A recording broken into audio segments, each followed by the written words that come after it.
As you probably heard, Spider-Man stopped the crime boss Hammerhead's thugs from robbing the Museum of Contemporary Art. Good for him, right? Wrong!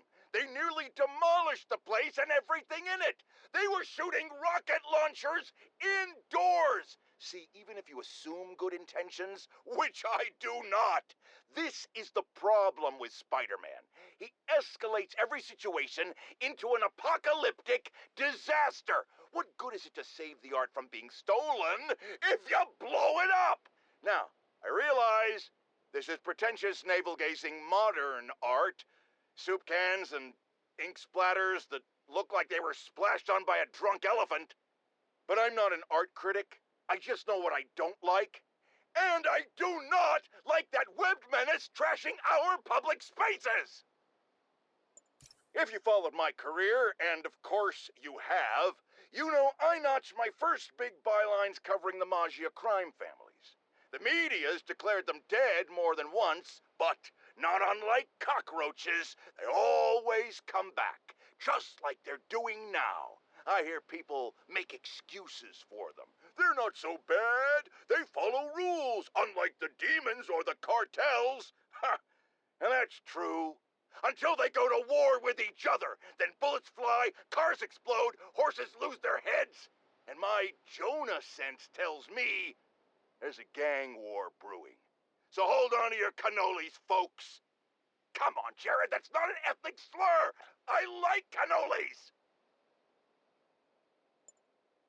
The Maggia, a syndicate of crime families, symbols of a bygone era. Don Fortunato, Don Cicero, Don Macchio, just to name a few. And of course, that metal-domed lunatic, Hammerhead. Criminals, but ones who follow a code. Better than most, right? Wrong! They toss their code out the window the second it's inconvenient, because a criminal is a criminal, and they are by definition cowards, lowlifes, and scum. I brought down the Maggia virtually single-handed in the 80s and early 90s, and let me tell you right now, I stand ready to do it again. I am not afraid of them, not one bit. You want me? Come and get me. That's all the time we have. Jared, go start the car. No, I'm the boss, and I say you do it. Oh, stop crying. Guess who's confirmed to be back in town? That feline felon, the Black Cat. Seems she led Spider-Man on a merry chase before getting away.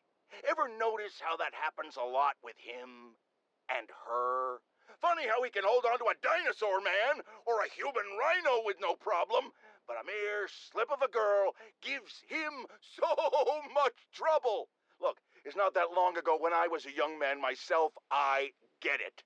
A nice set of gams, a shapely derriere, a few batted eyelashes, and a hormone-addled youth can easily get hornswoggled, which is exactly why Spider-Man has no business handling this. Leave it to the professionals. We have lady police officers now. Maybe this is a chance for them to prove they're as good as men, which, I have no doubt about, but there are less forward-thinking people out there.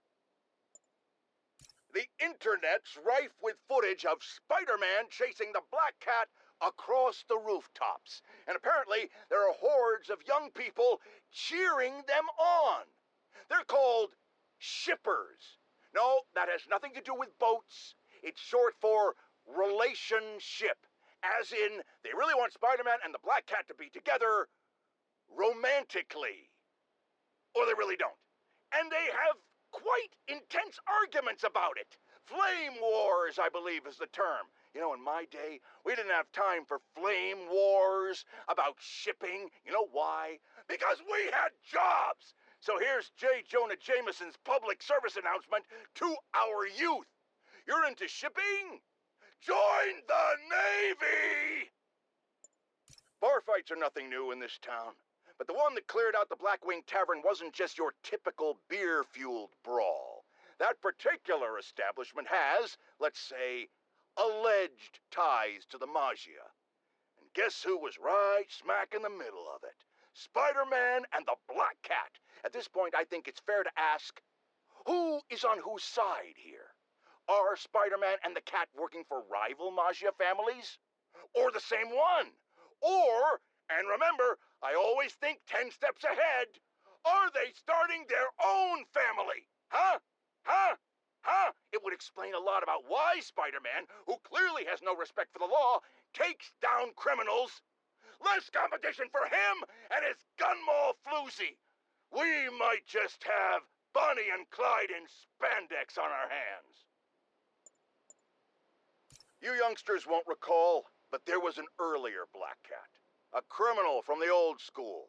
And of course, like everything else these days, they had to reboot it with a woman. Now, no one loves women more than J. Jonah Jameson. In a respectful, non-harassing way, of course. I just think this new Black Cat is a bad example for our young ladies. The original stole and took his chances. He didn't try to convince us he could be a good guy like this Jezebel did, remember? She ran around playing the crime fighter until it became clear she was stealing from the very crooks she arrested, which proves the point I always make: a Black Cat cannot change its spots. I know they don't have spots, but you get my meaning. Wait. Jared tells me black leopards do have spots. You just can't see them. I was right after all. Ha! My loyal listeners have called in reports of Spider-Man recklessly vandalizing public works, smashing open power relay boxes and other structures relating to important public and private services. Some have even said it appears he's looking for something, but he never leaves with anything. My friends, I think it might be time to consider that Spider-Man might just be a few sprinkles short of a Sunday. Not that dressing up like a bug and swinging around the city is the behavior of a well-adjusted individual, but now, either he's looking for things that aren't there, meaning he's delusional, or he's venting uncontrollable rage. And either one of those possibilities means it's time to call the man in the white coats with big butterfly nets. That's still a thing, right, Jared? What do you mean it never was?